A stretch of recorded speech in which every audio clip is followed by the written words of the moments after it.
கள்ளக்குறிச்சி அருகே குடிநீர் கேட்டு கிராம மக்கள் காலி குடங்களுடன் சாலை மறியல் போராட்டத்தில் ஈடுபட்டதால் போக்குவரத்து பாதிக்கப்பட்டது. கள்ளக்குறிச்சி மாவட்டம் உளுந்தூர்பேட்டையை அடுத்த குன்னத்தூர் கிராமத்தில் மேல்நிலை நீர்த்தேக்க தொட்டிக்கு நீரேற்றும் மின் மோட்டார் பழுதடைந்ததால் கடந்த சில வாரங்களாக குடிநீர் விநியோகம் செய்யப்படவில்லை என்று கூறப்படுகிறது.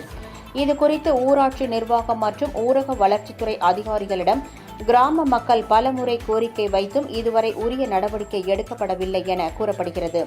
இதனால் ஆத்திரமடைந்த கிராம மக்கள் இன்று காலை காலி குடங்களுடன் குன்னத்தூர் பேருந்து நிறுத்தம் பகுதியில் சாலை மறியல் போராட்டத்தில் ஈடுபட்டனர். இதன் காரணமாக உளுந்தூர்பேட்டை திருக்கோவிலூர் சாலையில் சுமார் 30 நிமிடத்திற்கு மேலாக போக்குவரத்து பாதிக்கப்பட்டது. தகவல் அறிந்து விரைந்து வந்த திருநாவலூர் காவல்துறையினர் பொதுமக்களை சமாதானப்படுத்தி குடிநீர் வழங்க உடனடியாக நடவடிக்கை எடுக்கப்படும் என்று உறுதி அளித்தனர். இதை ஏற்று அனைவரும் கலைந்து சென்றனர். இதனால் அப்பகுதியில் போக்குவரத்து பாதிக்கப்பட்டது.